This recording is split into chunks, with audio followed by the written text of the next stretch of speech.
बहुत से लोग साहब बैंक बैलेंस बढ़ाने के लिए आ रहे हैं राजनीति में, पावर के लिए आ रहे हैं राजनीति में, ग्लैमर के लिए आ रहे हैं राजनीति में। डॉक्टर सुनील ने सियासत में कदम रखा तो पर्पस क्या है, मुख्य उद्देश्य क्या है? तो वो एक ही पार्टी है, भारतीय जनता पार्टी। इसके अलावा कोई भी ऐसा सक्षम नहीं, कोई राष्ट्रीय पार्टी इस स्तर पर अब नहीं बची हुई है जो कि माननीय हमारे प्रधानमंत्री मोदी जी का मुकाबला कर सके। उपेंद्र रावत जी जो कि एमपी हैं, वो खुद चाहते हैं उन्हें रिपीट हो जाए उनका टिकट। प्रियंका रावत पहले एमपी रह चुकी हैं, वो प्रदेश महामंत्री हैं, वो भी टिकट चाहती हैं। तो कई युवा चेहरे हैं, कई लोग हैं मैदान में। तो ये पार्टी के अंदर जो टिकट को लेकर संघर्ष चल रहा है और एक प्रतिस्पर्धा चल रही है, अभी वो ज़्यादा बेहतर होगा कहना, वो आप उस प्रतिस्पर्धा में खुद को कहाँ देख पा रहे हैं और क्या लग रहा है कि किस्मत साथ देगी?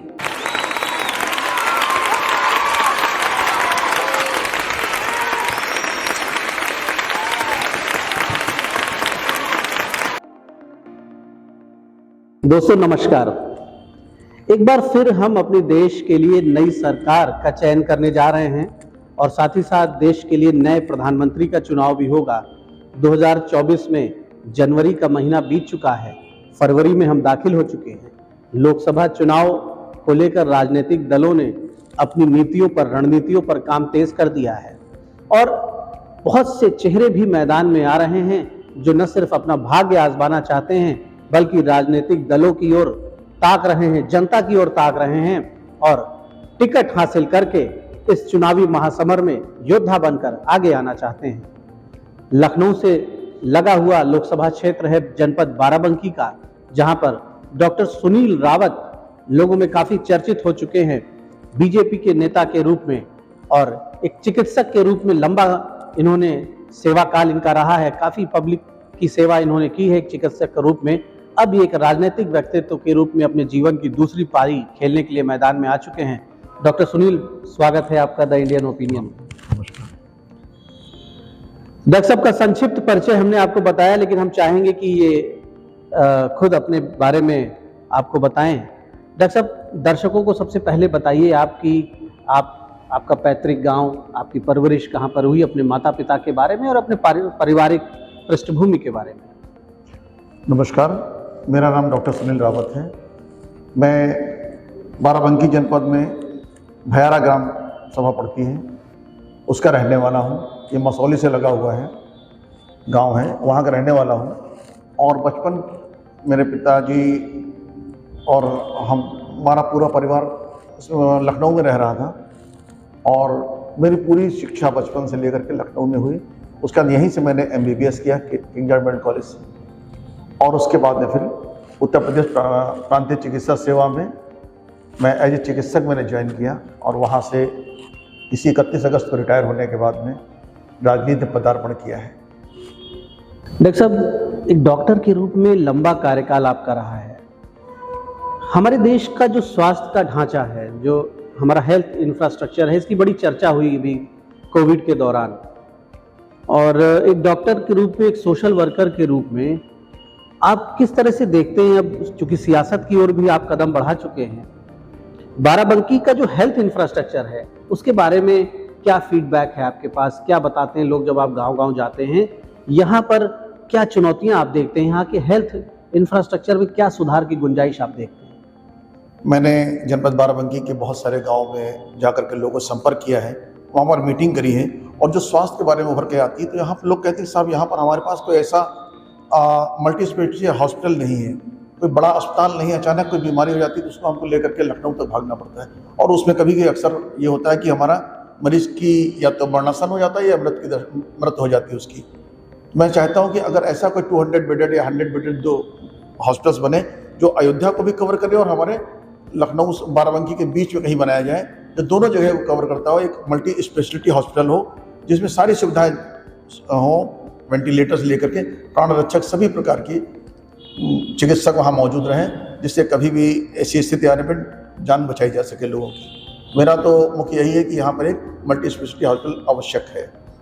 उसके साथ साथ में जो हमारे माननीय प्रधानमंत्री जी द्वारा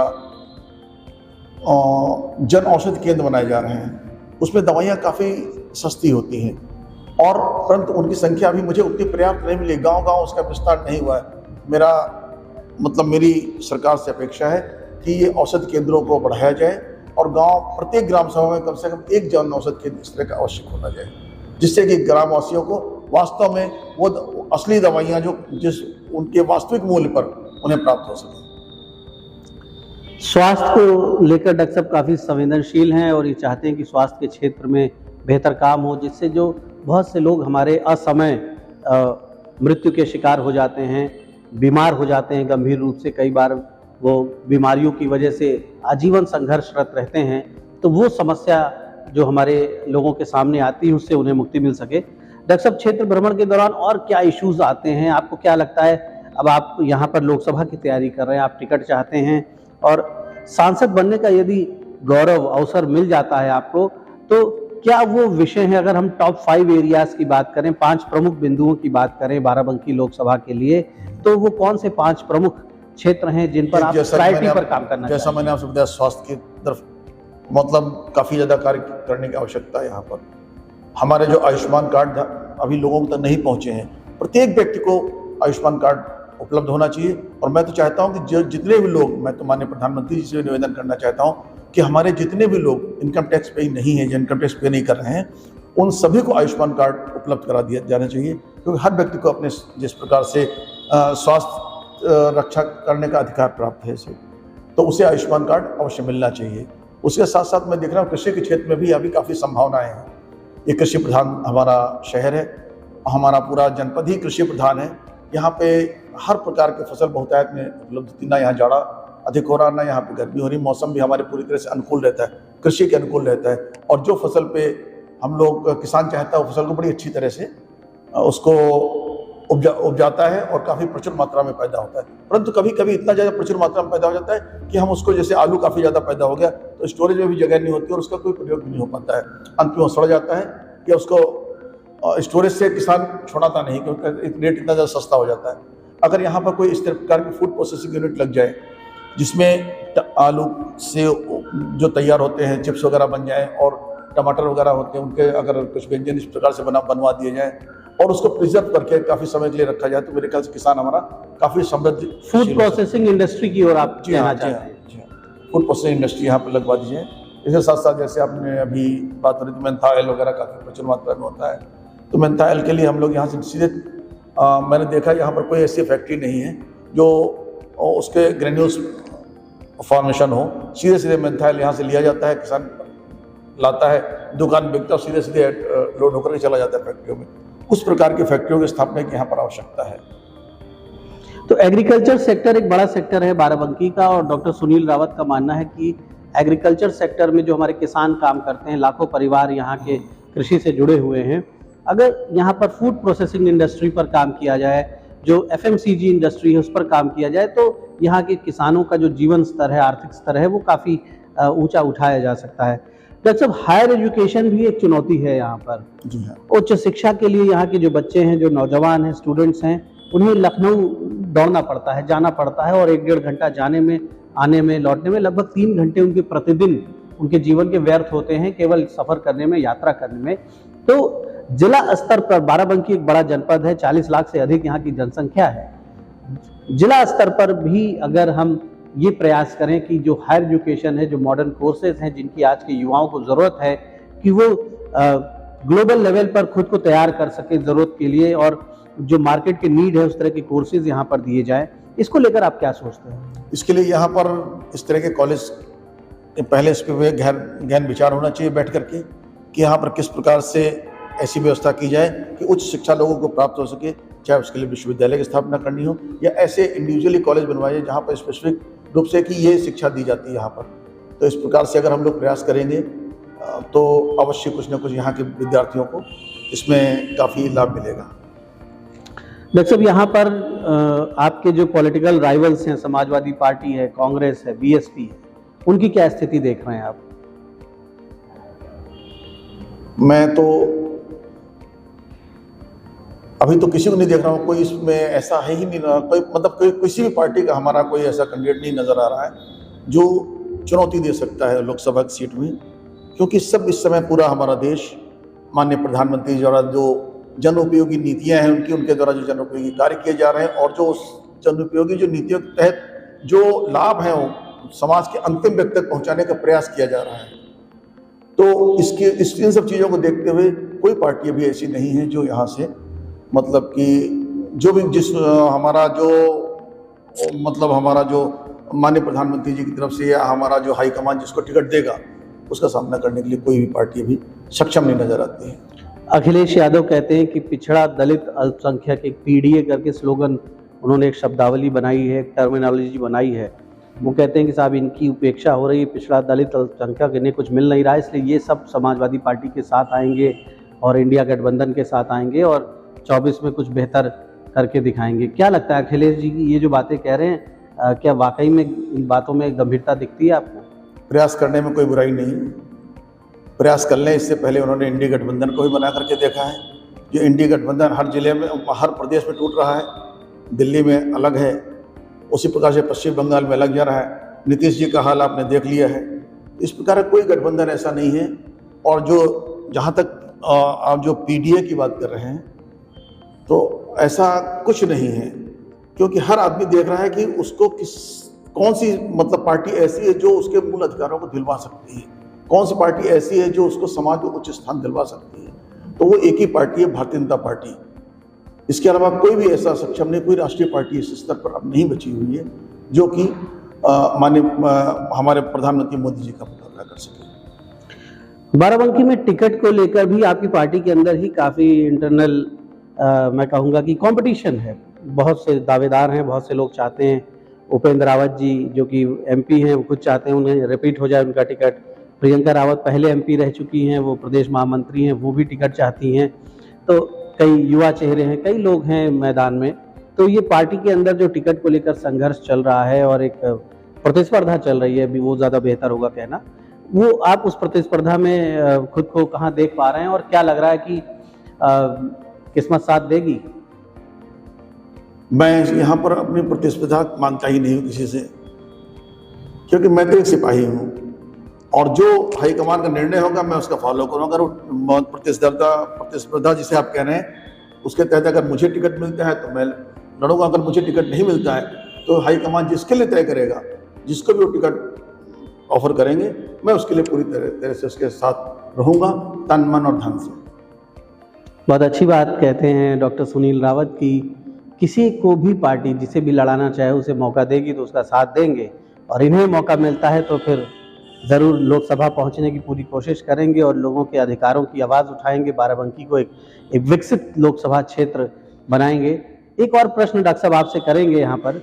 आप डॉक्टर हैं और उस दौर के आप MBBS हैं जब मेडिकल की पढ़ाई, MBBS होना एक बड़े गौरव का विषय माना जाता था, और KGMU से आप MBBS हैं, किंग जॉर्ज मेडिकल कॉलेज, उस समय KGMC कहा जाता था, अब KGMU कहा जाता है।